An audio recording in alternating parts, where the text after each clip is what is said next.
I'm Rolf Jensen, president of Jens Tactical. It's that time of year when we think about the courageous endeavors that occurred on June 6, 1944, during the invasion of Normandy, known as D-Day. The D-Day invasion was the largest amphibious invasion that's ever taken place, and it was a massive endeavor taken on by multiple nations to achieve success, to really bring the war, World War II, to an end. And this was the main effort that really got that going. So some of the things I want to bring up about that is that the European theater and all the fighting that was going on there was really being conducted by the Army. I spent my career in the Army. I loved being in the Army, and I've always celebrated the Army. I thought last year's celebration of the 250th birthday of the U.S. Army was fabulous. We had an Army before we had a nation. So the Army has really been the backbone to the success of our nation's capabilities when they go overseas. I'm here in front of the 4th Infantry Division headquarters, right behind me. I'm on the parade field, and behind me are some soldiers that are rehearsing either a change of command or some other event that they'll be doing either later today, tomorrow, or next week. So some things I want to bring up about the European campaign and how the Army really took it is that the Army was literally the fist that punched Hitler and the Wehrmacht, which is the German army, in the face to win the war. And this isn't to begrudge any of the other branches. The Navy was there to support the Army in getting to the beaches. Army, the Air Force was not the Air Force at the time, as the Army Air Corps, but of course they were there to support the ground forces. What I really want to show, though, is how much the Army was involved in not just the European theater, and I wanted to show how they were involved in other theaters as well as other parts of the European theater. So D-Day in Normandy gets all of the attention, gets all of the news clippings, but there was so much more going on. So let me just go down some of the numbers. So during the invasion of Normandy, there were 6 divisions that conducted that assault from the U.S. side. There was also Canadian and British, which I'm not going to talk about. But so of the 6 divisions, on Omaha Beach, you had the 1st and the 29th Division, and on Utah Beach, you had the 4th Division, and supported by elements of the 90th Division. So that was your ground or amphibious assault force. From the air, you had paratroopers jumping from the 82nd Airborne, which took St. Mary-Louise, and you had the 101st Airborne that jumped to take St. Marie-du-Mont. The idea was that the airborne forces would secure those towns, which were road crossings, to prevent reinforcements from the Wehrmacht from going to the beaches and trying to stop the landing from happening. The jumps happened at approximately 1 in the morning, and then they were in position for when the amphibious assault landed approximately 6 in the morning. The key to the story, when I talk about the Army holding on to the title of the most controlling force throughout this theater, is the fact that what was happening on June 6, 1944 in other parts of Europe were super important, meaning like there wasn't just D-Day and then that's it. At the exact same time that we had D-Day, the U.S. Army had been going through a landing down at Anzio in Italy, and they had been fighting to break out of that beachhead, which they had done 2 days or just a few days before the landings in Normandy. So the Army was engaged with several divisions down at Anzio. At the exact same time, the U.S. Army was fighting at a place called Monte Cassino, which is also known as the Gustav Line. So you had multiple divisions in Italy fighting against the Germans to move up the peninsula of Italy and move north.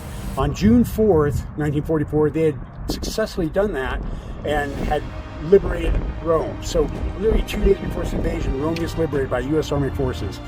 So that's what's going on in Europe at the time of the June 4th, 1944 landings. So at the exact same time, doing some of my research in the Pacific Theater, I know the Pacific Theater gets owned by the Marine Corps, which all of the glory goes to the Marine Corps and what they did, because they fought some very hard fights. But here's the thing to understand about the Marine Corps. On June 4th, 1944, the Marine Corps was getting ready for the battle in the Marianas Islands, okay?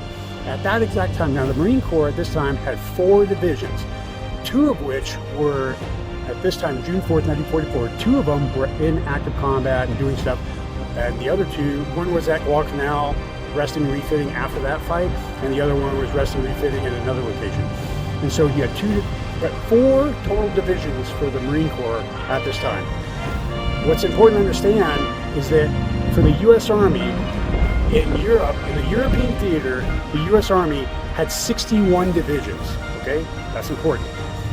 In the Pacific theater, the U.S. Army had 21 divisions. So think about this. I know the Marines get all the accolades for what happened in the Pacific theater, but what's never given its due justice is what the Army did in the Pacific theater with 21 divisions versus the U.S. Marine Corps' 4 divisions. Okay, so with all that said, some other comparisons is that in Europe, in the European theater, you had 7 corps, and a corps can be anywhere from 2 to 5 divisions.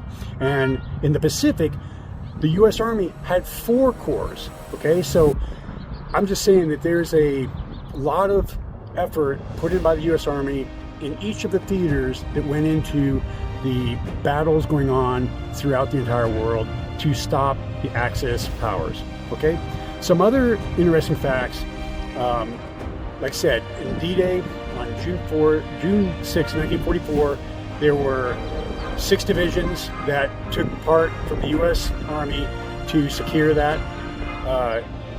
There's 2 airborne divisions, 3 infantry divisions that did the amphibious landings, and then the 90th Division supported 4th Infantry Division with parts and pieces there. Also, you had at Pointe du Hoc, you had 2nd Ranger Battalion landing there to scale the cliffs, to take out the guns at Pointe du Hoc, which could reach the beaches from where their location was. On Omaha Beach, you also had 5th Ranger Battalion and Alpha and Bravo Company from 2nd Ranger Battalion taking part on the landings at Omaha Beach, which is the basis for the initial part of that movie, Saving Private Ryan. So what's important to understand is that this was a major undertaking by the total number of soldiers that went in for the D-Day invasion was 73,000 soldiers total. 57,400 were seaborne, 15,600 were airborne paratroopers. So with that said, you see the magnificent numbers that took place in the D-Day landings and the D-Day invasion, as well as what was happening around the globe at the exact same time. So I want to celebrate the Army. I know they had their birthday a year ago on June 14th, and I want to celebrate them once again, because as we think about the 82nd year after the landings of D-Day, that we have this ability to look back and see how much the Army is actually doing throughout the entire European theater as well as the Pacific theater. Thank you for your time. I'm Rolf Jensen, and think about those on June 6, 1944, who paid the ultimate sacrifice, and those that went on to win the war because of what their actions did. They were guys that went on the entire way to the end of the war from those landings.